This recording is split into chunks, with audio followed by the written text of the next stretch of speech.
Yo, what's going on, Snipers, and welcome back to our Carolina Hurricanes franchise mode. So I actually did record the entire season almost, and then my game actually crashed. So I decided just to restart and make a new episode again. But anyways, I did watch 2 preseason games, and I'm gonna start watching preseason games from now on, just to give a bit more of a an evaluation process into seeing which lines might work and which ones don't. That way we can maybe make a better roster. I don't know if it works in the simulation, but that's what I'm gonna be doing off of the videos and stuff like that. So I watch all the preseason games, and then you guys just see the actual season simulation. It might speed up the process and whatnot. But I will show you guys the line combinations that I have currently, which I think I'm gonna stick with for the season, at least for now. So as you can see, I think I showed you guys the lines last episode. I don't know if I changed anything really, but here is all our forward core. We're gonna leave Bjorkstrand as a scratch. Then also here is our defensive core. Lilia is on the top 6, even though he is listed as the top 4, but I do have him on the penalty kill, I think, or on the power play, one of the two. And then goaltending wise, I am going to be trading away Sven Steen right now. I did trade Sven Steen away in my episode that I was recording before it crashed, and I did trade him to Detroit, which I'm still going to do, but I'm gonna see if I could get back maybe better picks than I got back. Because originally I traded him for 2 firsts, 2 seconds, and a third. So I'm gonna see if I can get 3 firsts and 2 seconds if possible. It might not be able to go through. If not, I'll just go back with what we normally had. So 3 firsts, which is a lot of first round picks, and then 2 seconds. Let's see if that would go through. Actually, why am I going in for ours? Okay, I didn't mean to do that for us. I meant to do that for Detroit. Sorry about that, boys. So we'll go with Sven Steen. As you can see, his trade value did go up, and he's a better overall now. So I did make a good call in doing that. And then we'll go to Detroit, which is here. They have enough cap space, and they actually want him, which is funny because they do have an Nedeljkovic. So they are picking up another former goaltender from us. So we'll take their first there, we'll take the first there, and we'll try and take a first there, and then we'll try and take some seconds back. Maybe we could get thirds instead of those seconds, I don't know. It looks pretty even. 3 firsts and 2 seconds. Let's see if that goes through, and it's rejected, but sweeten the value just a touch. So we might be able to just throw in a 7th round pick and then get back that. I know this is something I don't regularly do, is trade for a lot of draft picks, but I might as well with Sven Steen. So we'll throw in a 7th because they want a 7th, and there you go. That's a pretty nice trade for a lot of draft picks. So that's gonna apparently help out their success here. Well, it definitely is in a sense, because they are getting a nice number 1 goaltender, and probably a guy that's gonna grow to being like a 90 something. So roster move wise, we have to call up Sharp because he's now our new backup. And then I also wanted to call up Petrangelo, I think, as a depthy. Yes, I did. So there you go. And that should be good. And then we'll just go best lines in the AHL. Once we put in Sharp as the backup, he's decent of a goaltender. He overall is not the greatest, but not horrible either. He's only 22, so he might eventually become a good starting goaltender, and then we might have to flip him away as well. Let's go best lines down here in the minors, and then let's just make sure we have our good players playing. I'm pretty sure we do. Okay, yeah, that looks good to me. So now our lineup is still the same, obviously, but now we just have Sharp in net. So the only problem with our team right now at the moment is Bjorkstrand and Erzberg. They might lose morale because of ice time. If that happens by the deadline, we might have to flip them away to kind of find some more actual depth guys. So there you go. That is our trade. We've shed only 2 million in cap space because of that trade, but whatever. So let's save that now, just because I hope this game doesn't freeze and shit. So let's get this season simulation done. Casey Milstead had signed with the Boston Bruins, I checked, and then also Hayden Fleury signed with LA, and he's actually the best defenseman in LA right now. So happy for him to get maybe a chance to win a cup there. I don't know how LA is currently doing. Let's just get the rest of this preseason done, and then we will get to the season. But in the preseason games that I watched, Stephen Malone was definitely a guy that I found like was making a really good impact on the team. He scored some crazy goals. I might insert a clip of the. Well, actually, I didn't record it. Yeah, I did actually record it. I'll insert maybe a clip of his goal here, just because it's pretty amazing what he did. And yeah, so yeah, Stephen Malone is definitely a guy that's made a good impact. When I did the actual season simulation and then the game like froze and whatnot, we actually were doing very well. Like we were probably one of the top teams in our division, and like Noah Hannafin and stuff like that were almost point per game. So it kind of sucks, but hopefully that we could still have a similar simulation. It just sounded really weird, similar simulation. Okay, so we are kind of back and forth right now. At the time, it's 4-3 so far, our record. But hopefully, like later on in the season, is where we absolutely kill it, because we should be a playoff contender, considering we just went to the Cup Finals again. But then again, 2 seasons ago we went to the Cup, or 3 seasons ago we went to the Cup Finals, and then we didn't even make the playoffs the following year. So at the end of October, we are 8-5, so pretty solid stuff so far. Not the greatest, but solid nonetheless. 9 points in 13 games for Marshall Grantham, so he's continuing on that playoff success from last season. Okay, let's continue the season simulation. Sorry about that, I had to get a drink of water because it's another hot day here in Ottawa. So let's go another month. So game against LA and Vegas, and we win one, and we win both. Nice. Okay, yeah, we're definitely playing still some good hockey. Hopefully we could still get some wins, because those losses are kind of a bit high, but it is better than nothing, I guess. Or better than a lot, I should say. Not better than nothing, that makes no sense. There's a loss against Edmonton, and now we're on a losing streak, but it's ended with a nice win over Chicago and then Florida. Yeah, it seems like it's really back and forth at the moment. It's not really that consistent. I'm hoping Ulanov has one of those years where he wins another Vezina, because he's won 2 Vezinas in 4 years, while, who else was it? Carter Hart won one as well. And we have a trade offer, so we're getting Robert Hagg, who I guess would just make our defensive core maybe better. He's only got 1 year left for a 4th round pick. 72 overall, but he's listed as a top 6 defenseman. He must be just pissed with morale or something. I guess he just requested a trade and he wanted to get out, so that's why they only offered a 4th, or wanted a 4th for him. So wow, okay, we just had a 9-0 win over Boston. That's pretty amazing. So 17-9 throughout November. Let's see who's leading us again currently. We won't check till January 1st for like all player stats. So Cedric Playfair, the rookie's leading the way with 21 points in 26 games. Damn, he might get the Calder if he continues his play.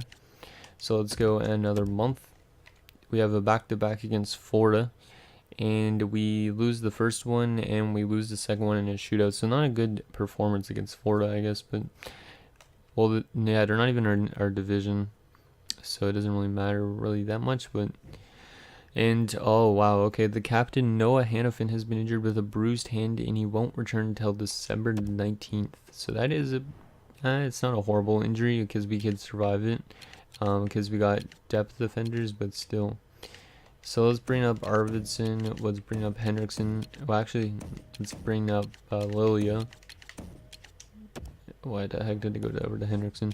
And then we'll put in Pietrangelo right here, beside of Henriksen. Sorry about that, guys. My throat is just kind of killing me a bit because of this heat. And we'll just keep putting Pietrangelo in every spot that Hannafin was. Hopefully Hannafin has another potentially Norris Trophy winning year. He won the Norris last year. So let's see. Not scratched defenseman. Pietrangelo, where are you, buddy? There you are. We might let go of Pietrangelo in the offseason this year just because we might need to pick up a different depth defenseman, because I don't know if he's going to get complain about his ice time even though he's listed as a depth defender. So, and Hannafin is back, which is great news. So Pietrangelo, get your ass out of lineup. There you go. Hannafin is in. No, I don't want to move Spiller down. Stupid thing is being slow. There you go. And that's good to go. Hopefully Hannafin does not get re-injured, and I don't think he did. Scouting assignment. Where do we want to scout? Let's go Q now, since we've gone all of Canada. We're not playing that greatest hockey right now in the last little while. We've lost a lot of games, so I might have to do some line changes. And now Martin Nicasse has been injured till January the 2nd, so that's like a week. That's not that horrible of an injury because we got some pretty good centers, but we don't have a depth center at the moment. So our best depth forward for centers is Erzberg, so I'll put him in. So there you go, Johan Erzberg. We win in overtime there. There you go, there's back-to-back wins, even if they're both within the extra frame. So now we got to get Nicasse back into the lineup. He's been really rock solid on playing defensive hockey, so I like him. That's why I've kept him around all along. So we are 22, 13, and 4 at January the 1st. Let's take a look at our player stats before we continue the simulation. So Noah Hannafin's leading the way, 29 points in 37 games, continuing his great success from last season, and he's up to a 92 now. Malone's got 27 points. As I said, he's one of those guys to watch. Grantham 25, Playfair 24, Godfrey and Orr 23, Nicasse 22, Spiller 19, Rod Fritz 18, Corrado 16, Korea 15, Rathje 13. Pretty much everybody's got a lot of points. Except for, wow, Whitmore is not playing that good. 4 points in 39 games. He might be one of those guys that we have to move out eventually. His contract ends this year, but yeah, I don't know if I want to re-sign him because that is not the greatest. We might be able to find some other younger prospects instead. And so far, both goalies have been, well, Sharp hasn't been that good, but Ulnov has been solid. So hopefully that still continues. And actually, Sharp has grown to an 81 now, so he is growing, so he might be listed as a starter for next season, which would not go good because we would have to flip him away unless he's okay with being a backup another year. So let's continue the season simulation up to the deadline, and then we will check the player stats again and see if we need to make any trades before the end of this episode. Okay, so let's continue this season sim. So all the way up to February the 1st. Hopefully we can get some more wins together because, yeah, there you go. There's a win and another win. Can we go on more? Yeah, this is a good winning streak, and it's ended by the Flyers, who are kind of like our rivals now because we've played them so many times in the playoffs, and then Carter Hart and Ulnov are both Vezina winning goaltenders, so it's kind of a big rivalry. And we have lost quite a few in a row, but then we win against Vancouver, lose against the Ducks. There's another win. There's another one. Okay, now we're definitely playing some good hockey because we don't even have 20 regulation losses yet. We almost have 30 wins. I don't think we're first in our division, but we're definitely up there. So let's scout in Sweden, I guess, now for forwards. Why not?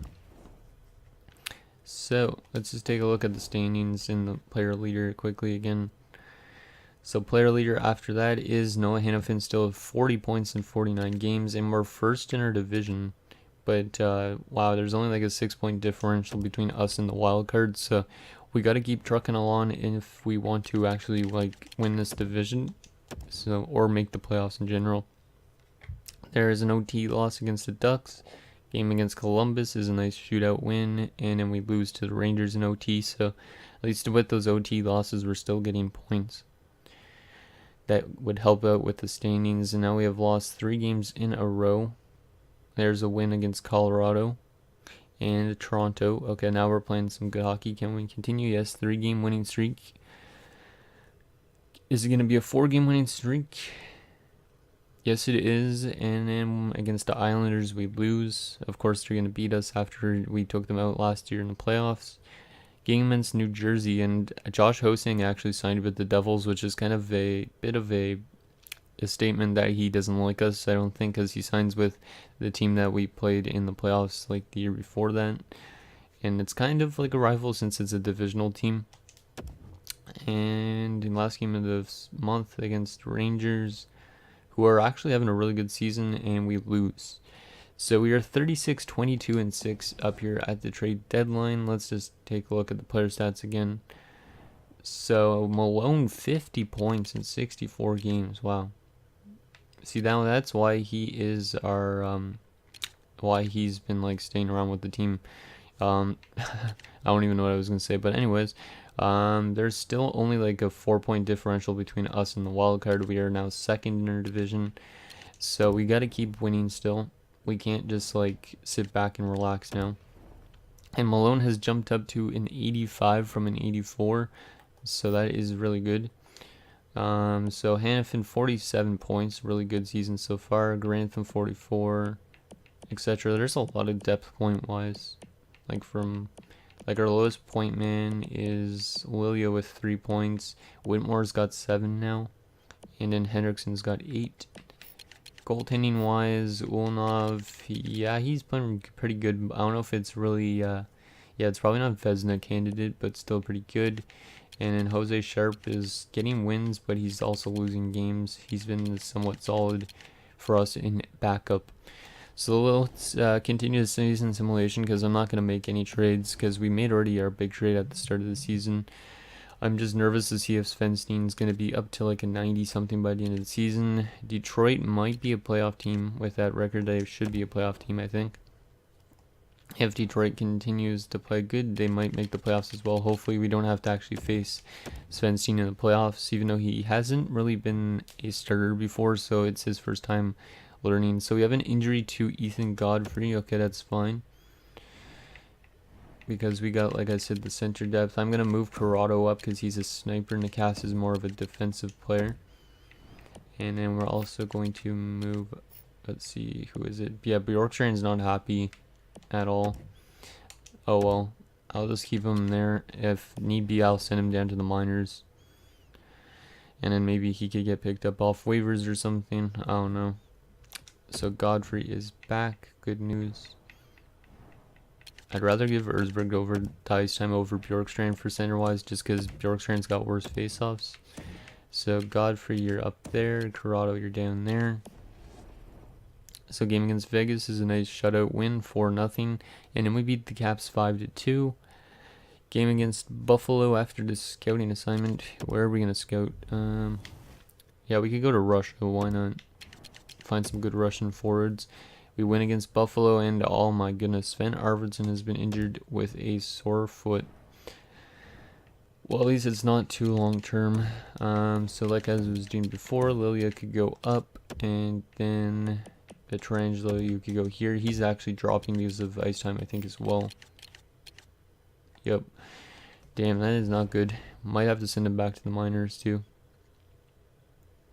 But I don't want to risk having any injuries. We have lost 3 games in a row now. Hopefully it's not that morale that's dragging us down. 4 in a row. If we lose another, I'm going to definitely make some line changes. Oh my god, Corrado has been injured till April the 2nd. Damn, there's so much injuries now.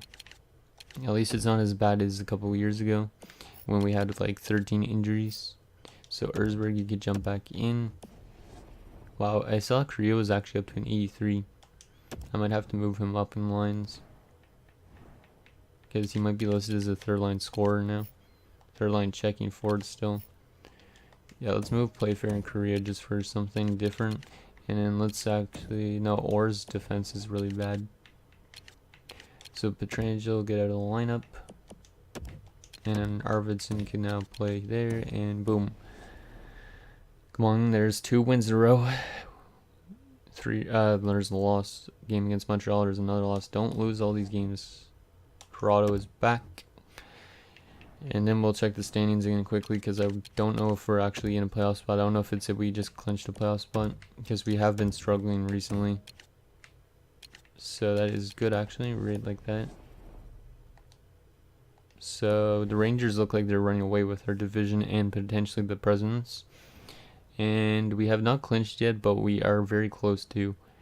Because Philadelphia could get a maximum of, let's see, they have 5 games left, 96 points.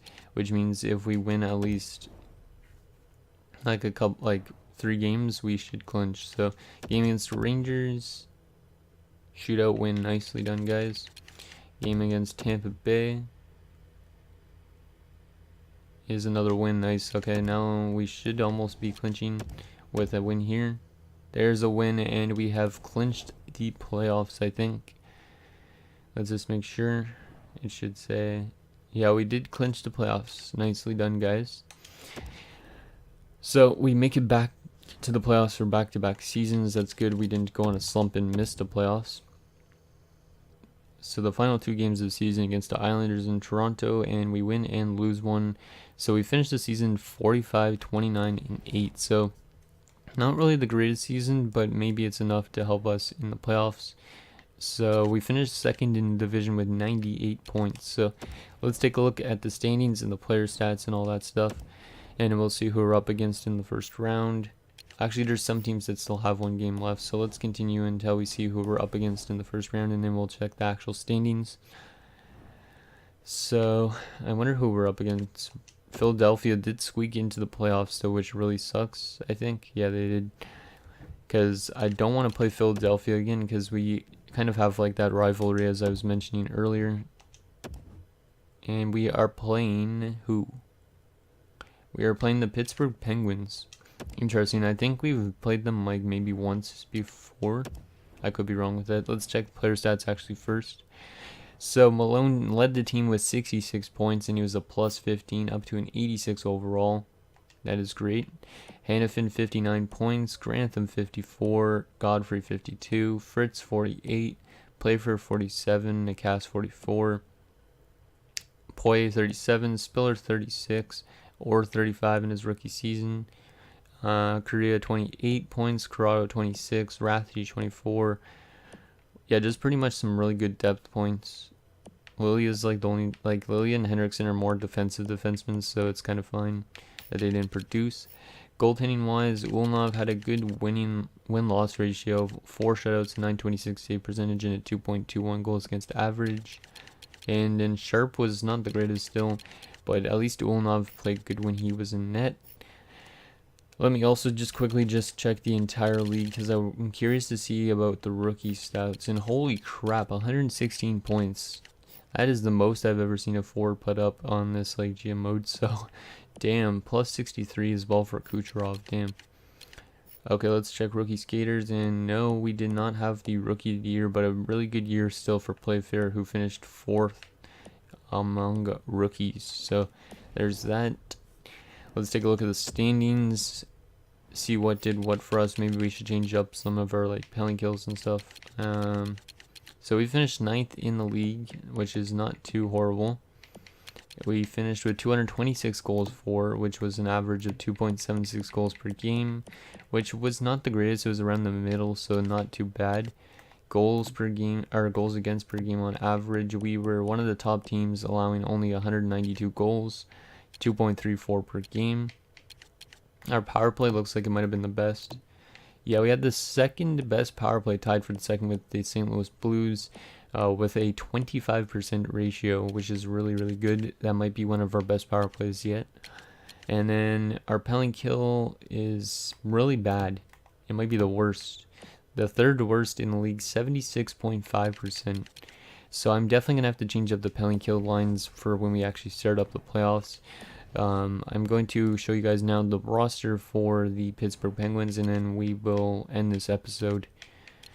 So let's view the lines for the Pittsburgh Penguins. I'm assuming they're still probably pretty good, but I don't know if they don't have Crosby and Malkin. So yeah, they've had a couple really high up picks. 2 former first overall picks, Spencer Eager and Isbister. That's pretty disgusting. Then they have Daniel Sprong playing with them. Second line, Yakupov, who's now actually in Russia in real life, with Trocheck and Shiri. So not the greatest second line, but still solid enough to have behind that first line. Then they have Chubasov, Novosoltsev, and Schwartz. So another solid line. And in fourth line, they got Emerson, Kupari, and our former player Julian Gauthier, who is playing on the fourth line. So it's good to see him again. Hopefully he doesn't come back to play us. Defensively, they're really weak, actually. So you got Dylan Wright and Dante Fabro. Second pairing, you got Yuso Valimaki and Ian Makoshin, both at 80s. And in the top 6 pairing, you got Chabot, who is down to a 76 for some reason, and Tommy Makinen. In terms of goaltending, they got Matt Murray still and Tristan Jarry, so that's a pretty nice 1-2 punch. And in scratch, they got Johan Forsberg and Robert Hagg, who they offered us at the start of the season. So anyways, guys, that is going to do it for this episode of our Carolina Hurricanes franchise mode. So next episode, we will take on the Pittsburgh Penguins in the first round of the playoffs and see if we can get to that second round. So thank you guys so much for watching. See you guys next time.